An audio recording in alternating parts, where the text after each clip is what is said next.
out there. I'm going to be doing a review on my 2014 Ram 1500. I've had it since 2014. It currently has almost 56,000 miles on it. We drive it quite a bit. I'll be going over a couple things I like about the truck, a couple things I don't like about the truck. At the end, I will tell you guys if I would buy this truck again, if I like it enough to where I would rebuy it, or if I wish I would have bought a different vehicle or gone a different route. So the truck that we got, we spec'd out pretty much the exact thing that we wanted, everything we were looking for.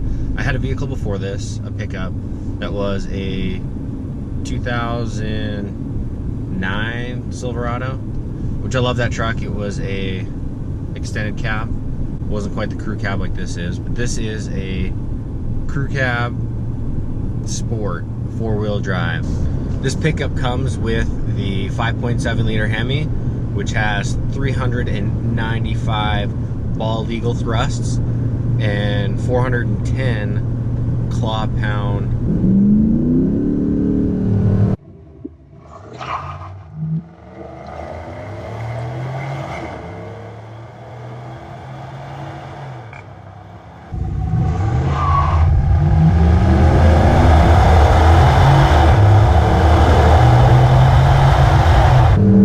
comes with an 8-speed transmission. With that 8-speed transmission, you get a little bit better gas mileage. Now, I wasn't a big Hemi fan or a big Dodge fan as far as their pickups went because of the what I felt was lack of power and crappy fuel economy. For me, it's if you're gonna compromise on one, you shouldn't have to compromise on the other. Whereas in this truck is pretty good at both. It has the power that we need to pull our camper and do everything we need to as far as that goes, but it has eco mode, which for some reason it works a lot more for my wife than for me, so I get bad gas mileage, which isn't fair. Dodge, you should do something about that. I get around 20 on the highway, and my wife can actually get about 21, 22. This truck also handles very well. I was kind of surprised on the responsiveness of the steering and just how well it corners for being a pickup. You know, is it a sports car? No. Is it gonna beat any sports car? No. But compared to like my Silverado, or I even have a Tacoma that I drive, it does pretty well. A couple things that we've done to it so far is I ended up putting airbags in the back. That is an option you get from the factory.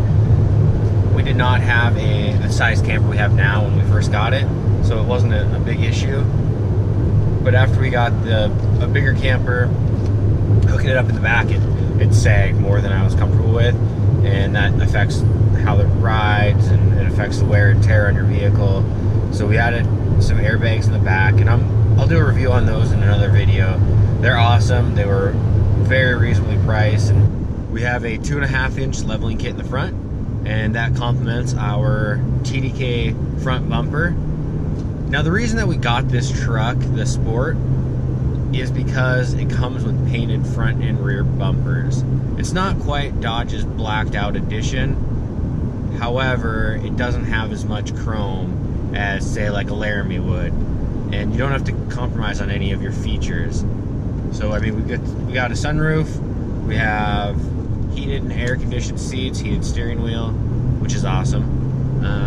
Everything else that you would have in a Laramie that you could expect. A couple things that I'm gonna complain about, and these are first world problems. They're not a big deal.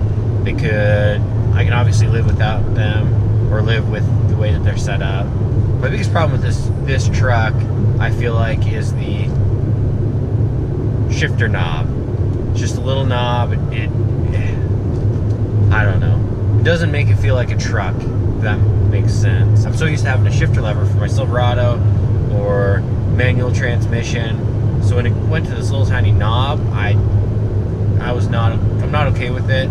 With the knob, you also get these two little buttons that are on your steering wheel for downshifting and upshifting. The problem with those is they don't stand out, and whenever I go to downshift, whether I'm towing a trailer and I'm just downshifting to slow down, going down a hill, not using my brakes as much, I kind of struggle trying to find the right buttons, because you have 12 buttons on the steering wheel, and just trying to find those two, I feel like they could have either put it by the shifter, by the shift knob, or had a regular shift handle. I feel like Dodge took away my man card.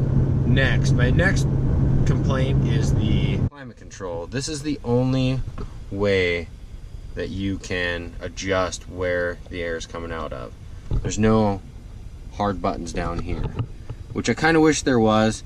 Sometimes I just simply want to change it from my feet to my face, or you can do defrost, but that's the only climate control that you have out here, other than the dual climate control for the temperature. But one problem I have are these smart headlights. They're supposed to auto dim at night so you don't shine your bright lights at oncoming traffic. The problem is sometimes when they go to turn back on, if they don't click back on, or they will like see signs like bright big yellow street signs and won't turn back on. One of the most helpful features is the backup camera. With the lines changing with the direction you turn the steering wheel, it makes it easier to follow 2-track roads, and just backing up to your trailer is a lot easier with this feature. Navigating the Uconnect system from the music, media, controlling the seats, the steering wheel, the climate, the navigation, operating the phone and the apps is pretty easy. The screen, the resolution's great. Overall, pleased with the entertainment. The locking tailgate is also a feature that I am a huge fan of. To lock it, you just go to unlock it, and just grab it. All you have to do is have the key fob in your pocket, and you come in.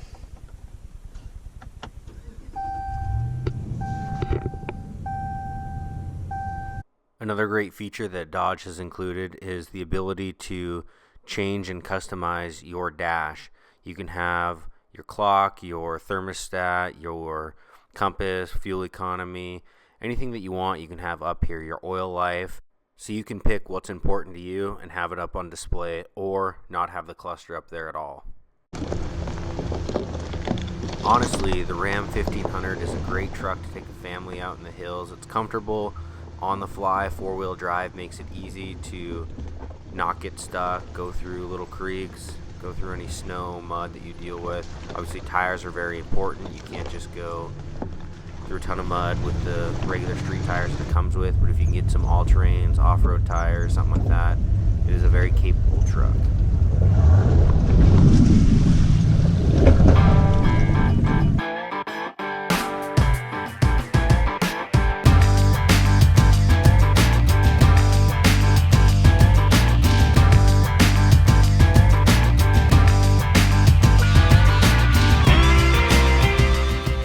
Quite a few people that I know have these trucks, and a little bit different. I think my mom's got a Laramie Longhorn. I got another buddy that has a Laramie.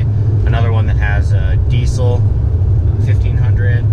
And so far they've all really liked them and haven't had a whole lot of problems with them. And they vary anywhere from a 2013 all the way up to a 2016. If you're looking for a vehicle that you can option out, make it still affordable, have the V8 power, great fuel economy, I'll definitely look at a Ram 1500. Overall, it's a great truck.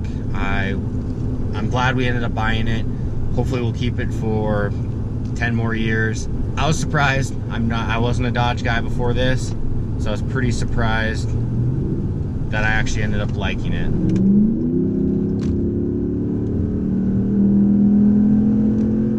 So definitely take a look at one, test drive it, check it out.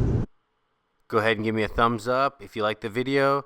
Comment below. Please subscribe. Remember, it doesn't cost you anything, but it would help me out. So have a great day, and we'll catch you guys next time.